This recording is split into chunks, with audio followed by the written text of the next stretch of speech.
যে আমি কার সঙ্গে মিশবো, আমার সন্তান কার সঙ্গে মিশছে, আমার পরিবারের লোকগুলি কার সঙ্গে মিশছে, কার সঙ্গে উঠছে, কার সঙ্গে কথা বলছে, কার সঙ্গে সম্বন্ধ রাখছে, কোন সিনেমা দেখছে, কোন টিভি দেখছে, এগুলো ধ্যান রাখতে হবে। তাহলে কিন্তু সঙ্গই একটা সময় দেখা যাবে যে এই সঙ্গের কারণেই পরিবার ধ্বংস হয়ে যাচ্ছে, সঙ্গের কারণেই সব এলোমেলো হয়ে যাচ্ছে। আমি একটা গল্প সবসময় বলি, একটু মনে করিয়ে দিই। যে এক সময় একটা রাজহাঁস আকাশের গাছের ডালে বসে আছে, আর একটা ব্যাঙ শিকার করতে করতে হাঁপিয়ে গেছে। তো একটু গাছের নিচে মাথা দিয়ে শুয়েছে। তো রাজহাঁসটা দেখছে যে মুখে সূর্য আলোটা পড়ছে, রাজহংসটা কি করেছে, পাখাটা মেলে দিয়েছে যাতে ওর মুখে রোদটা না আসে। আর ওই সময় কাক কাক কি করেছে, ওই রাজহংসের কাছে গিয়ে বসে পটি করে দিয়ে, পুরো ও পটি করে বসে থাকে না কিন্তু, পটি করে দিয়ে চলে গেছে, আর পটিটা গিয়ে ওর মুখের মধ্যে পড়েছে, আর ঘুমিয়ে গেছে। আর ও ঘুম থেকে উঠে দেখে রাজহংস পাখা মেলে বসে আছে, সঙ্গে সঙ্গে তীর ধরে রাজহংসটাকে মেরে দেয়। রাজহংস মরতে মরতে বলছে, ভাই কি এমন ক্ষতি করেছিলাম তোমাকে, আমি কি ক্ষতি করেছিলাম, তোমার মুখে রোদ লাগছে, আমি পাখা মেলে বসে আছি। তখন ব্যাদ বলছে, তুমি কোনো ক্ষতি করনি, কিন্তু তোমার আশেপাশে কি এসেছিল, বলে হ্যাঁ কাক এসেছিল, ক্ষণেকের তুই চলে গেছে। বলে তুই ক্ষণেকের জন্য অসৎসঙ্গ করে দিয়েছিস, তুই জানো না কাক যেখানেই যায়, ও থার্ড ক্লাস বৃত্তি সেখানেই পটি করে চলে যায়, ও যেখানে যায় নোকরা যায় মুখ দেয়, জানো না? তোমার তৎক্ষণাৎ উচিত যেখানে কাক এসছে কাকের সঙ্গে না আমরা দূরে চলে যাবো। আজকে তোমার এই অকালে মৃত্যুর কারণ তোমার ক্ষণিকের জন্য অসৎসঙ্গ হয়ে গেছে, তাই তোমার মৃত্যু এসে খারাপ হয়ে দাঁড়িয়েছে, এই মৃত্যুর কারণ। ঠিক তেমনি আমরা যদি অসৎ ব্যক্তির সঙ্গে চলি, আমরা যদি অসৎ সঙ্গে মিশি, অসৎ সঙ্গেই জীবনযাপন করি, তো দেখো মৃত্যুর কারণ, অধঃপতনের কারণ, যত রকমের থার্ড ক্লাস চিন্তা ভাবনার কারণ, যত রকমের যা হয়, মানে ডাউন হওয়ার কারণ কিন্তু সঙ্গ। সঙ্গটা খুব মেটার করে। আমরা দেখতে পাই, বলছে একটা সময় একটা শ্লোক আছে যে পিপীলিকা চন্দ্রকে চুম্বন করছে, বলে ওই পিপীলিকা চন্দ্রকে চুম্বন করছে, এরকম সম্ভব হয়? বলে হ্যাঁ, পিপীলিকা চন্দ্রমাকে চুম্বন করছে। বলে কিভাবে সম্ভব? বলছে পিপীলিকা ঘুরতে ঘুরতে ঘুরতে ঘুরতে ফুলের মধ্যে যায়, ফুলের সঙ্গ করে, সেই ফুল জমি থেকে তুলে নিয়ে আসে, তুলে নিয়ে এসে সেই ফুল বাজারে বিক্রি হয়, আর সেই বাজারে বিক্রি, সেই বিক্রেতা ক্রেতা ফুলটা নিয়ে গিয়ে শিব ঠাকুরের মাথায় দেয়, আর শিব ঠাকুরের মাথায় কে থাকে, চন্দ্রমা থাকে। তো পিপীলিকা চন্দ্রমাকে চুম্বন করছে, হলো না? বলছে হ্যাঁ। বলে কিভাবে হলো? শিব ঠাকুরের মাথায় তুলে চন্দ্রমাকে চুম্বন করছে, কিভাবে সম্ভব? বলে পিপীলিকা ফুলের সঙ্গ করেছে, পিপীলিকা ফুলের সঙ্গ করার ফলে ওই সঙ্গের প্রভাবে ও চন্দ্রমাকে চুম্বন করছে। তাই আমরা যদি সৎসঙ্গে থাকি, হয়তো আমি বেশি কিছু করতে পারছি না, কিন্তু সাধু সঙ্গের মধ্যে যদি থাকি, সাধুদের আন্ডারে আনুগত্যে যদি থাকি, আমি কিছু না পারলেও ওই চন্দ্রমায় পৌঁছে দেবে। আমি ক্ষুদ্র পিপীলিকার মতো, কিন্তু সাধুর সঙ্গে, ওই ফুলের মতো বৈষ্ণবদের সঙ্গে যদি আমি থাকি, তো আমিও তাদের সান্নিধ্যে থেকে পৌঁছে যাব আমার গন্তব্য, ডেস্টিনেশন প্লেস। তাই সঙ্গটা খুব মেটার করে আমাদের। যাই হোক, আমরা এই শর্মিষ্ঠা থেকে বুঝতে পারছি তার কত সুন্দর সংস্কার, যে সংস্কারের কারণে সে ভগবানের কথা বলা শুরু করেছে, সে ভগবানকে নিয়ে বলছে, ভগবানের গুণ স্বভাবকে নিয়ে বলছে। দেখবেন, যে যেমন খায় তার ঢেকুরটা তেমন ওঠে, তাই না? ঠিক কিনা? শাক দিয়ে খেলে শাকের ঢেকুর উঠবে, মাছ দিয়ে খেলে মাছের ঢেকুর উঠবে, ঠিক কিনা? ঠিক তেমনি কথা, যা মানুষ সেটাই তো বলবে যা মেমোরিতে সেভিং আছে। আমার চিপে, আমি ফোনের চিপে যেটা ডাউনলোড করেছি সেটাই তো আমি দেখাতে পারবো সবাইকে, বুঝতে পারছি কিনা? আমার চিপে ডাউনলোড করেছি আমি হিন্দি সিনেমা, বাংলা সিনেমা, তো আপনি দেখো দেখো আমার কি সুন্দর হিন্দি সিনেমা আছে, দেখো দেখো দেখো। আবার কেউ বলছে আমি কোনো গালি জানি, দেখো কি সুন্দর গালি দিই, বাবা তোর একটা মা তার ছেলেকে গালি শিখিয়েছে, যা শিখি তাই বলে, বাবা তোর গালি শুনিয়ে দাও, মানে ওরা আনন্দ পায় বাচ্চাকে গালি শুনিয়ে। তো বাচ্চার মেমোরিতে গালিটা সেভিং আছে, ও গালি দিচ্ছে মারতে শুনে শুনে। তো আমাদের চিপ মেমোরিতে যা ডাউনলোড হয় সেটাই আমরা অপরকে দেখাই, বুঝতে পারছি? ঠিক তেমনি আমার মেমোরিতে ভালো কিছু সেভিং করব, গীতা থেকে, ভাগবতম থেকে, পবিত্র পবিত্র উপদেশ বাণী মেমোরিতে সেভিং করব, সেটাই অপরকে ফিডব্যাক দেবো। এটা দেবযানীর মেমোরিতে সেভিং, ভগবানের গুণ লীলা স্বভাব, দেবযানী ক্রোধের বসেও ভগবানের বাণী বলছে, ক্রোধের বসেও ভগবানের বাণী বলছে, বুঝতে পারছি কিনা? যখন যখন ভালো ভালো কথা থাকবে, যখন ক্রোধ হবে না, তো ক্রোধের বসে ভালো ভালো কথাগুলোই বেরোবে। চন্দন কাঠ পুড়ে গেলেও চন্দনের গন্ধই বেরোয়, মলের গন্ধ বেরোয় না, চন্দনের গন্ধ বেরোয়। তাই আমাদের সেভিং, আমার বাচ্চা কি সেভিং করছে, আমার স্ত্রী কি সেভিং করছে, আমি মেমোরিতে কি সেভিং করছি, যা ইনপুট তাই আউটপুট, বুঝতে পারছি? আমার যেমন ইনপুট হবে আমি সেটা আউটপুট দেবো। ইনপুট যদি ভালো না হয় আমি আউটপুটটা ভালো দিতে পারবো না। যেমন আমাকে আপনাকে আউটপুট দিতে হচ্ছে, ভাগবতম পড়াতে হচ্ছে, তার জন্য আমাকে ইনপুট করতে হচ্ছে, নিতে হয়েছে। ইনপুট করেছি এখানে, শুনেছি, পড়েছি, নিজে আস্বাদন করেছি, এবার আমি আস্বাদন করাবার প্রয়াস করছি, তাহলে আমার ইনপুট করতে হচ্ছে, তারপর দিতে হচ্ছে। ঠিক তেমনি আমাদের ভালো কিছু আমরা ইনপুট করি তো ভালো কিছু দিতে পারবো, যদি ভালো কিছু ইনপুট না করি তো ভালো কিছু জিহবা দিয়ে বেরোবে না, এই জিহবা দিয়ে উল্টো পাল্টাই বেরোবে। বোঝা যাচ্ছে? তাই সঙ্গ, তাই আমরা যদি ভালো সঙ্গ নাও পাই, ভাগবতমের সঙ্গ করবো। ভাগবত অপ্রাকৃত দিব্য শব্দ ভান্ডার। একজন ব্যক্তি বলছে আমি হয়তো আর্থিকভাবে হয়তো দুর্বল হতে পারি, কিন্তু পারমার্থিকভাবে ধনী। কিভাবে? বলে আমার কাছে এত শব্দ আছে আমার মেমোরিতে, এত স্পিরিচুয়াল শব্দ আছে, আমি এদিক থেকে ধনী। 2 ঘন্টা 5 ঘন্টা 10 ঘন্টা কন্টিনিউ বলতে পারবো, এই ধনী। ধনী শুধু এরকম একজন টাকা একত্র করে আমি ধনী হয়ে গেছি না, এটা জাগতিক কিছু ধনী। কিন্তু কে কতটা ভগবানের গুণ লীলা স্বভাব রূপ মেমোরিতে সেভিং করে রেখেছে, বারবার পুনরা স্মরণ করছে, অনেক অনেক সেভিং করেছে, আর সেটা আউটপুট দিচ্ছে অনেক অনেক কথা। শুধু প্রভুপাদ মানুষ দেখেন 60 বছরই ঘরে বসে যায়, এত ঠান্ডা পড়েছে, আমরা তো এই যে কম্বল নিয়ে বসে আছি আমি, ঠিক আছে। শুধু প্রভুপাদ 70 বছর বয়সে তার জার্নি শুরু হয়ে যায় না, 69 বছর বয়স থেকে। আমরা 60 বছর রিটায়ারমেন্ট নিয়ে নিই, আর প্রভুপাদের জার্নি শুরু হয়েছে 70 বছর বয়স থেকে। স্পিরিচুয়াল কাজ কোনো বয়স মিটার করে না, এটা ভাবা যায় না যে 70 বছর বয়স থেকে তার জার্নি, তার মুভমেন্ট আমেরিকায় তিনি শুরু করেছেন। এই জন্য এরকম ভাবা উচিত না যে আমার দ্বারা কিছু হবে না। স্পিরিচুয়াল কাজে যখন কেউ আগিয়ে আসে অনেক কিছু করতে পারে। এই জন্য আমাদের উৎসাহ নিশ্চয়া ধৈর্য এগুলো কিন্তু ধরে রাখতে হবে। তো যাই হোক, আমি এটা বোঝাবার প্রয়াস করছি। শর্মিষ্ঠা এবার কি করেছে, বেদ চাইতে শাড়িটা, সরি, এবার যখন এবার শর্মিষ্ঠা রাজার মেয়ে কি করেছে, বলছে আচ্ছা গুরুদেবের পুত্র ভিখারি, তোর বাপ আমার বাড়িতে কাজ করে, পাঠ পুজো পাঠ করে আর প্রবচন দেয় আর 2 টাকা নিয়ে খায়, আর তোর এত বড় বড় কথা, এই সবাই ধর ধর ওকে ধর, সব ধর, সব এ তো রাজার মেয়ে, আর সবাই এর পক্ষই নেবে, সমস্ত মেয়েরা সমস্ত ধর, শাড়িটা খোলো, শাড়িটা খোলো, শাড়িটা সবাই মিলে ধস্তে খুলে নিতে দেখতে। আর পাশে একটা কুয়ো ছিল, কুয়োর মধ্যে এক ধাক্কা ফেলে দিয়েছে, মর এবার, যে কেউ বলবি না, কেউ মুখ খুলবি না এখানে, চল চুপচাপ। দেখেন মেয়েদের স্বভাব, সরি এখানে মাথা চিলাই আছে, বেশি আছে, এই তো ভক্ত মানে আমাদের শাস্ত্র থেকে জানতে হবে, কাউকে দোষারোপ নয়, মানে এরকম জিদ্দি স্বভাব মেয়েদের থাকে। ভগবান ব্রহ্মা যখন তৈরি করেছেন, ব্রহ্মা বুঝতে পারলে কি জিনিস তৈরি করেছে।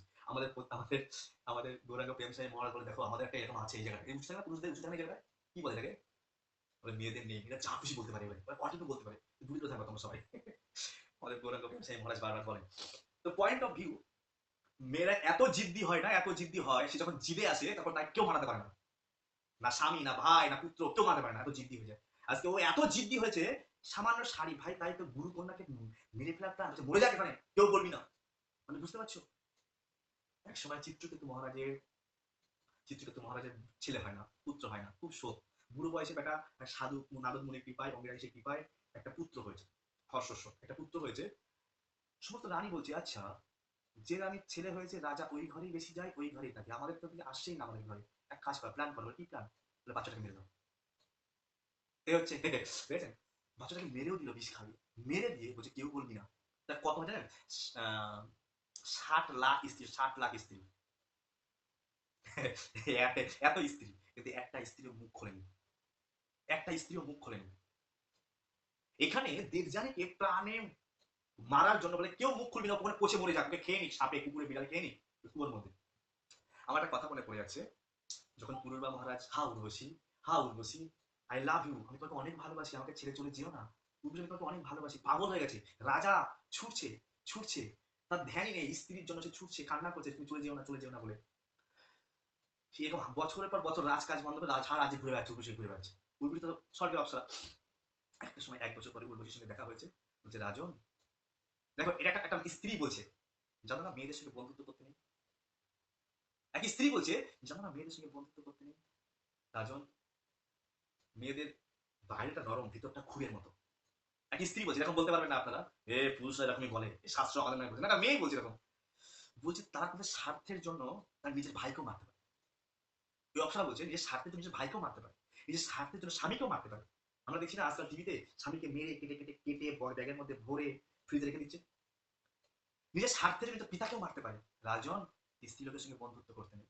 দেখো আজকে বান্ধবী একসঙ্গে খেলেছে, একসঙ্গে পড়েছে, একসঙ্গে স্নান করছে, শাড়ি পরা নিয়ে একটু কথা কাটাকাটি হয়ে গেছে, রাজার মেয়ে ক্ষত্রিয় বিশাল রাগ, ও কি করেছে, প্রাণী মেরে দেওয়ার প্ল্যান, যা কুয়োর মধ্যে, চিন্তা করলে আমাকে যদি কুয়োর মধ্যে মরে যেতাম, তো কোনো রকমের কুয়োর ধারে এরকম করে দাঁড়িয়ে রয়েছে এইভাবে, মানে কোনো রকমের এইভাবে ওর শাড়িটা খুলে নিয়ে গিয়ে নগ্ন করে কুয়োর মধ্যে ফেলে দিয়ে আর বাড়ি চলে গেছে, কেউ কাউকে কিছু বলেনি। আর এদিকে প্রাপ্ত তস্যগতরম যজাতি মিগয়াচারম। এদিকে যজাতি মহারাজ, দেখো এই যজাতি মহারাজের বংশে যদু মহারাজ আসবেন, যদু বংশে যাদব শ্রেষ্ঠ ভগবান শ্রীকৃষ্ণ আসবেন। সেই বংশের কথা বলছি, চন্দ্র বংশ। আমাদের অত্যন্ত আনন্দের সহিত শোনা উচিত যে বংশে ভগবান এসছেন। হ্যাঁ, আর সেই বংশের চরিত্র কত সুন্দর। তো নায়ক এন্ট্রি নিচ্ছে, নায়িকা পড়ে আছে কোথায়, কুয়োর মধ্যে, আর নায়ক আসছেন বিগয়া করতে করতে। এখন নায়কের কি হয়েছে, পিপাসা পেয়ে গেছে। আরে এত পিপাসা চলে এসেছে, মানে সব দৈববশত, মানে যেমন যেমন পরীক্ষিত মহারাজের পিপাসা চলে এসেছে, বলেছে না, পরীক্ষিতের এত পিপাসা এসেছে সে কন্ট্রোল করতে পারছে না।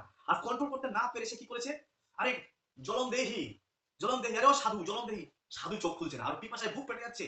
দেখো পরীক্ষিত মহারাজ সাধু শিরোমণি, কিন্তু সেই সময় পিপাসায় বলছে সাধু কি ধ্যান করছে নাকি নাটক করছে, কলিযুগ চলে এসেছে, কি অবস্থা দেখি তো। একটা মরা সাপ পড়েছিল, ধনুকের অগ্রভাগ দিয়ে সাধুর গলায় পরিয়ে দিয়েছে, সাধু ধ্যান করে। তো উনি ওখানে চলে গেল। এটা হচ্ছে পরীক্ষিতের ভুল। আর তার সাধু পুত্র সিংহী অভিশাপ দিল পরীক্ষিত, 7 দিনের মধ্যে মৃত্যু। এখন এর দৈববশত মৃগয়া করতে করতে পিপাসা পেয়ে গেছে নায়কের, আর নায়িকা পড়ে গেছে কুয়োর মধ্যে। আর ও গেছে কুয়োয় জল খেতে, আর কুয়োয় যে জল খেতে গেছে, হ্যাঁ, প্রাপ্ত যদি চিড়িয়া রূপে জলার্থী, জলার্থী মানে জল চাই, তাম দাদার সহ। আর সেখানে গিয়ে নায়িকা দেবযানীকে দেখে ফেলে, আর দেখে হাঁটতে চোখটা এখন ফিরিয়ে নেয়, আরে নগ্ন স্ত্রী, রাজন আমাকে বাঁচান, রাজন কুয়ো থেকে আমাকে বাঁচান। হ্যাঁ, শর্মিষ্ঠা ছেলে পড়তে, রাজন আমাকে বাঁচান, দেবযানী বলছেন। সঙ্গে সঙ্গে সে একটা বস্ত্র দিয়ে দেয়, আপনি আগে বস্ত্রটা অঙ্গে জড়িয়ে নেন। হ্যাঁ, একটা বস্ত্র দেয়, অঙ্গে জড়িয়ে নেন।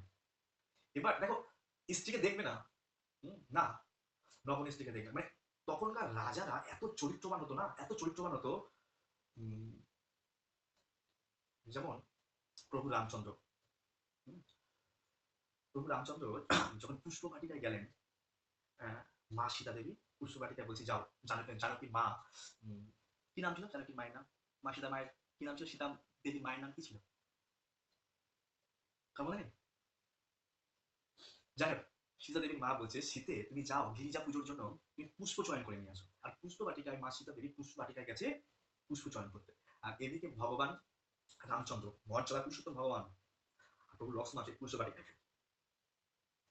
তো ভগবান লক্ষ্মণ দেখাচ্ছে দাদা, এই এই সেই স্ত্রী সীতা, যার জন্য স্বয়ংবর সভা, আর এই স্বয়ংবর সভায় হাজারো রাজা রাজা মহারাজা এসেছেন।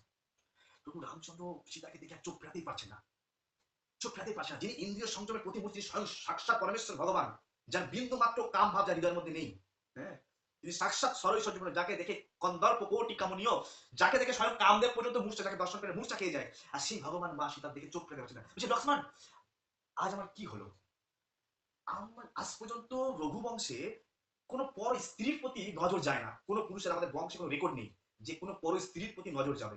আজকে আমার পর স্ত্রীর প্রতি নজর যাচ্ছে, যে লক্ষ্মণ আমার মন কখনো ধোকা দিতে পারে না, এর নিশ্চয়ই তোর ভাবি হবে, তোর বৌদি হবে, এ নিশ্চয় তোর বৌদি হবে না, এরকম হতেই পারে না, আমার মন যেতেই পারে না, কিন্তু আমার মন বারবার আমার চোখ চলে যাচ্ছে সীতার দিকে।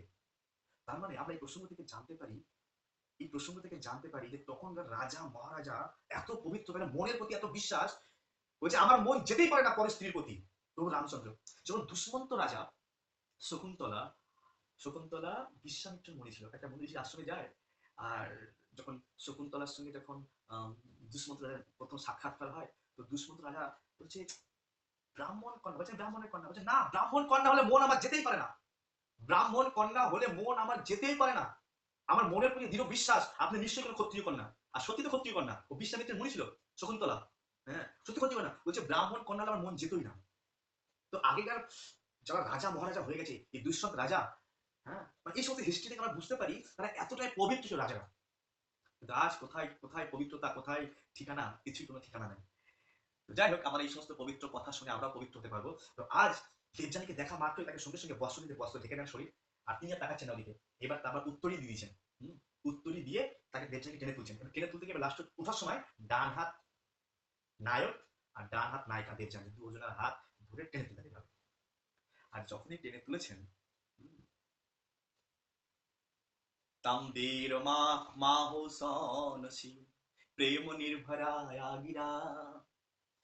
জগতী মহারাজকে দেখে শুক্রাচার্যের কন্যা প্রেম নির্ভরায়া গিরা, একদম প্রেমপূর্ণ বাক্যের দ্বারা বলছেন যে হে বীর, হে শত্রুপুরী জয়কারী জয়কারী রাজন, আপনি আমার পানি গ্রহণ করেছেন।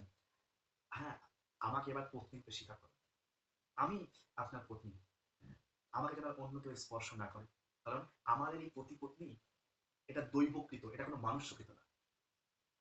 বলছে না এটা হতে পারে না, আমি ক্ষত্রিয়, আপনি ব্রাহ্মণ, কিন্তু বলছে না এটা দৈবকৃত।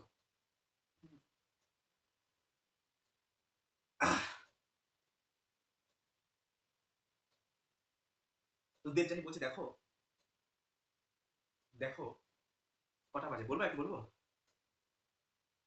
দেবযানী বলছে দেখো, এই যে আমি কূপের মধ্যে পড়ে গেছি, এই যে আপনার সঙ্গে সাক্ষাৎকার হলো, এটা আমার এটা দৈবকৃত হয়েছে, এটা কোনো মানুষকৃত নয়। যদি দাম কৃপা মাগ্নয়া ভবত দর্শনা মম, এটা দৈবকৃত। বলছে কিভাবে দৈবকৃত, কিভাবে দৈবকৃত হয়? ক্ষত্রিয় তুমি ব্রাহ্মণ, আমি ক্ষত্রিয়, কিভাবে দৈবকৃত হয়? যতি মহারাজের মন যাচ্ছে, কিন্তু তিনি সংকোচে, তিনি অত্যন্ত পবিত্র, অত্যন্ত চরিত্রবান, অত্যন্ত ধার্মিক ব্যক্তি জয়তী মহারাজ। তবুও তিনি অত্যন্ত সংযত, ইন্দ্রিয় সংযমের সঙ্গে আছেন। তো বলছে দেখো, একসময় কি হয়, আমাদের বাড়িতে পড়তে আসে আমার বাবার কাছে বৃহস্পতির ছেলে কচ। আর কচ এত সুন্দর, আমি তার প্রেমে পড়ে যাই, মানে আমার ভালো লাগে। হ্যাঁ। আর দেখো সেই সময় না, বৃহস্পতি আর শুক্রাচার্য, ও দেবতাদের গুরু আর এই হচ্ছে ওষুধের গুরু। হ্যাঁ। দেখো শত্রুর পুত্র পড়তে এসছে, কিন্তু শুক্রাচার্য কোন রকম সংকোচ বোধ না করে যত রকম বিদ্যা আছে, এবং সবচেয়ে বড় বিদ্যা মৃত সঞ্জীবিনী বিদ্যা, মরাকেও বাঁচিয়ে দিতে পারে। দেখ একটা জিনিস আমি চিন্তা করি, মন্ত্রের এমন শক্তি আছে, মৃত মানুষ যদি বেঁচে যায়, তাহলে আমরা যে হরিনাম মহামন্ত্র জপ করে কেন আমরা ঈশ্বরকে লাভ করতে পারবো না? শুক্রাচার্য মন্ত্রের মাধ্যমে বলি মহারাজকে বাঁচিয়ে দিয়েছে, তাই না? যে বলি মহারাজ চাকনি হয়ে গেছিল যুদ্ধে করতে করতে, একটু পরে, একটু পরে, তো বলি মহারাজ চাক থেকে বাঁচিয়ে দেয়। তো সেই বিদ্যা শেখার জন্য বৃহস্পতির ছেলে কচ এসে শুক্রাচার্যের গৃহে। এবার শুক্রাচার্যের সুন্দরী কন্যা এবার বলছে দেখো তোমাকে আমার খুব ভালো লাগে, আমি চাই তোমার সঙ্গে গন্ধর্ব, মানে গন্ধর্ব বিয়ে মানে হচ্ছে প্রেম করে বিয়ে, ঠিক আছে? আমি তোমাকে ভালোবাসি, আমাকে বিয়ে করো। বলছে দেখো আমি ব্রহ্মচারী, আমি ব্রহ্মচর্য থাকবো, আমি বিয়ে করবো না। এবার ও বলছে না বিয়ে করতেই হবে, বিয়ে করতে। বলছে বললাম না আমি বিয়ে করবো না। বিয়ে করবে না তুমি, তুমি বিয়ে করবে না, তুমি বিয়ে না করো। আমার বাবা যা তোমাকে শিখিয়েছে না, যত বিদ্যা তুমি এতদিন শিখেছো, তোমার সমস্ত বিদ্যা জিরো, কিছু কিছু মনে থাকবে না, বলে দিল। বলছে ভাই 3 বছরের কোর্স, 5 বছরের কোর্স করলো, এতদিন ধরে এত বড় ডিগ্রি নিল, সমস্ত ডিগ্রি ফিনিশ, জিরো চলে এসেছে। বলছে আচ্ছা, তুমি আমার এই সময়টাকে নষ্ট করে দিলে, আমি এত বছর ধরে শিখলাম পড়াশোনা, সব নষ্ট। বলছে আমিও তোমাকে বলে দিলাম, তোমার কোনো ব্রাহ্মণ বিয়ে করবে না, তোমার কোনো ব্রাহ্মণ বিয়ে করবে না। এই কথা বলছে কাকে? জগতী মহারাজ। জগতী মহারাজ রাজন, আমার না দৈব একটা অভিশাপ আছে, যে আমার কোনো কোনো ব্রাহ্মণ আমাকে বিয়ে করবে না, আমাকে ক্ষত্রিয় বিয়ে করবে। হ্যাঁ, আমাকে ক্ষত্রিয়রা বিয়ে করবে। তো আপনি সেই ক্ষত্রিয়, আমার পতি ব্রাহ্মণ হবে না। হে মহাবুজ, আমার কোনো ব্রাহ্মণের পত্নী হওয়ার সম্ভাবনা নেই। তো আপনি আমার পানি গ্রহণ করেছেন, আপনি আমার হাত ধরেছেন, আপনি আমার হাজব্যান্ড, আপনি আমার বর, তো আমি আপনাকে বিবাহ করতে চাই। কিন্তু জনতি মহারাজ ধার্মিক, যদিও দেবযানী অত্যন্ত সুন্দরী, অত্যন্ত সুখেটারের কন্যা, কিন্তু তবুও সে বিয়ে করতে রাজি হচ্ছে না। হ্যাঁ, অবশেষে রাজি হয়ে যায়, কারণ দেবযানী অত্যন্ত সুন্দর। হ্যাঁ, প্রথমে রাজি, বিয়ে করে অবশ্যই সে রাজি হয়। রাজা ঠিক আছে, সময় মতো বিয়ে হবে। এবার দেবযানী ঘরে ফিরে আসে কান্না করতে করতে, আর বাবার কাছে গিয়ে বলে বাবা, তুমি তো রাজার বাড়ি চাকরি করো না, ওই রাজার মেয়ে শর্মিষ্ঠা আমাকে আমাকে আমাকে কুয়োর মধ্যে মেরে ফেলেছিল, প্রায় ফেলে দিয়েছিল, আমি মরে যেতাম যদি ওই রাজা আমাকে এসে উদ্ধার না করতো, ওই রাজন, ওই মহারাজ। হ্যাঁ, আমাকে আরো কিছু বাড়ি, মেয়েদের স্বভাব কি হয়ে তার উপরে বলে বাড়ি বাড়িয়ে বলেছে। বাবা ভিখারি বলেছে, আমরা নাকি ভিখারি কাকের মতো খাই, ডাস্টবিনের মতো, ডাস্টবিনের কাছে গিয়ে আমরা ভিখারি।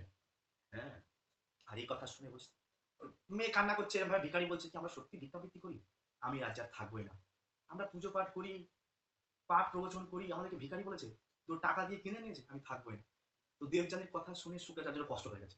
হ্যাঁ, বলছে আমাদের বৃত্তি হচ্ছে পাঠ প্রবচন করা, ক্লাস করানো, পড়ানো, আর আমাদের এই মানে বলছে বাবা জানো আমাদের কিরকম, আমরা নাকি ভিখারি, আমরা নাকি এরকম ভাবে খাই, ওদের ছাড়া নাকি আমাদের নাকি উনুন জ্বলবে না। হ্যাঁ, তো বাবা বলছে ঠিক আছে, আমি আর ওই চাকরি করব না, পাঠ প্রবচন ক্লাস ক্লাস দেবো না, পুজো পাঠও করবো না, আমি ওদের ওদের কাছে করবো না, রাজার কাছে থাকবো না। আমি এখন থেকে যেভাবে এই কাক, মানে কাক না পায়রা, কপত বৃত্তি গ্রহণ করবো। কপত পায়রা কি করে জানো তো, না নিজে চাষ করে, পায়রা যেখানে যা কিছু পড়ে থাকে, হয় না, কোথাও দানা পড়ে আছে দুটো খেয়ে নেয়। হ্যাঁ, তো ওইভাবে জীবনযাপন করবো। উষ্ণবৃত্তি, শস্য খেতে শস্য তো সব নিতে পারে না চাষি, কিছু পড়ে থাকে, সেইভাবে খেয়ে জীবনযাপন করবো। আর এদিকে পুরো প্ল্যান করে নিয়েছি আমি রাজ্য ছেড়ে চলে যাবো মেয়েকে নিয়ে। আর এদিকে ওই রাজার মেয়ের খবর রাজা জেনে গেছে যে আমার মেয়ে গুরুদেবের কন্যাকে মেরে ফেলার প্ল্যান করে ফেলে দিয়েছে। আর না, আমার গুরুদেব যদি অভিশাপ একটা মুখ দিয়ে বলে দেয় আমি শেষ, ফিনিশ। ও সঙ্গে সঙ্গে মন্ত্রী মিনিস্টার নিয়ে নিজের কন্যাকে নিয়ে সঙ্গে সঙ্গে ছুটতে শুরু করেছে। গুরুদেব গুরুদেব দণ্ডবত প্রণাম গুরুদেবের কাছে গিয়ে, হ্যাঁ গুরু প্রস্তা দয়া মূর্ধা পাদয়া পতিতপতি। সেই বিষ্ণু রাজা, হ্যাঁ সঙ্গে আসেন রাস্তা ধরে, গুরুদেব গুরুদেব বড় অন্যায় হয়েছে গুরুদেব, আমার মেয়ে আপনার মেয়ে তো আপনারই মেয়ে, আমার মেয়ে তো আপনারই মেয়ে। এখন বনে বনে ঝগড়া লেগেছে গুরুদেব, এত বড় ওরা বোঝে না বাচ্চা মানুষ, কিন্তু আপনি আমাকে সাজা দেবেন না গুরুদেব, আপনি যাবেন না, আমাকে ছেড়ে কেন যাবেন? আপনি ছাড়লে আমি অনাথ হয়ে যাবো। হ্যাঁ এইভাবে গুরুদেব পায়ে ধরে কান্না করছে, ওরা আপনারই মেয়ে, ওরা বাচ্চা ছোট মানুষরা খেলা করতে করতে মারপিট করেছে, কিন্তু গুরুদেব আমার কি দোষ আছে? শুক্রাচার্য খুব রেগে গেছিল। ঠিকই তো, যাই হোক আমার তো শিষ্য হয়, আর আমার শিষ্য হয় রাগ করে বা কি করবো।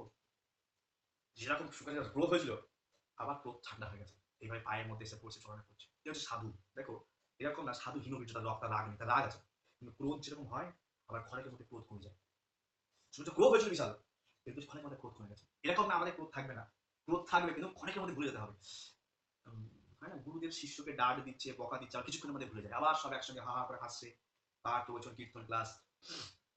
এরকম না যে আমাকে গুরুদেব ডাক দিয়েছে আমি আর কথা বলবো না, গুরুদেব ভুলে যান। শিষ্যকে মনে করা উচিত না, না আমার গুরুদেব বকা দিয়েছে আমি আর ওখানে যাবো না, আমার সম্পর্ক ওখানে ছিন্ন, ওখানে ফিনিশ, আর আমার দরকার নেই গুরুদেব। এবার কি হয়েছে, আমি লাস্ট একটা কথা বলে শেষ করবো। তখন গুরুদেব বলছে দেখো, বলছে রাজন আমার আর ক্রোধ নেই, আমি ঠান্ডা হয়ে গেছে, কিন্তু দেখো আমার মেয়ে কি বলছে, আমার মেয়ের বাসনা পূর্ণ করো, আমার মেয়ে কি চায়। দেখো দেবযানী কি বলছে,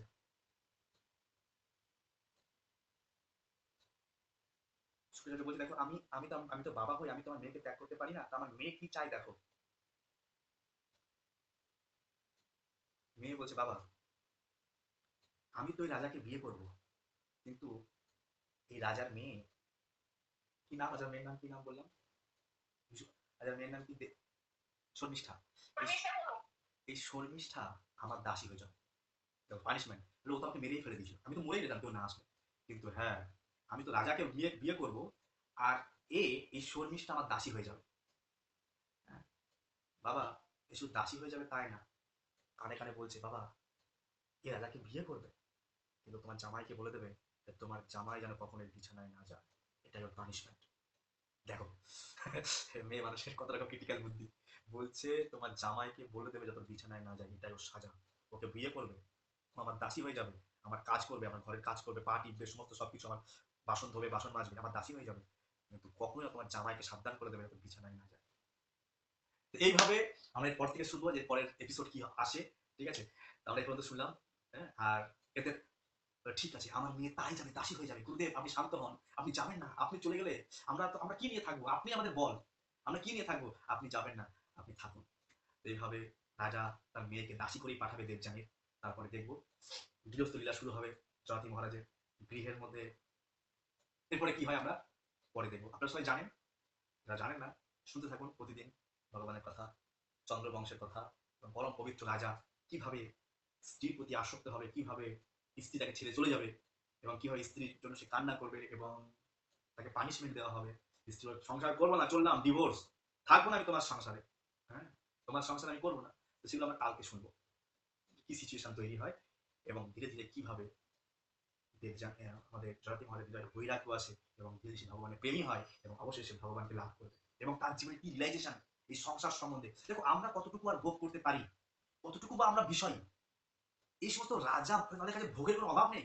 দেবযানীর মতো সুন্দরী স্ত্রী, অত্যন্ত সুন্দরী দেবযানী, এবং দীর্ঘদিন এনজয়মেন্ট করার পরেও তার যে সংসারের যে অনুভব, সেই অনুভব শেয়ার করবে, এই হচ্ছে ইতিহাস। অনুভবী ব্যক্তির থেকে জানতে হবে যে সংসারের মধ্যে আসলে কি আছে। যদি আমি মনে করি আমি সংসারে সুখ পেয়ে যাবো, তো সুখ তো জীবনে পাবো না, আমি বুড়ো হয়ে আমি মরে যাবো, ঠিক কিনা? নিতাই গৌর হরিবল। আমাদের ইতিহাস থেকে শিখে নিয়ে ভগবানের প্রতি আসক্তি বাড়িয়ে আমাদের ভগবানের chant Hare Krishna and be happy, Hare Krishna Krishna Krishna Hare Hare, Hare Rama Rama Rama Hare Hare, এই মহামন্ত্র জপ করে আমাদের জীবনকে সার্থক। প্রত্যেকে ধন্যবাদ এত সময় দেওয়ার জন্য। তো আমি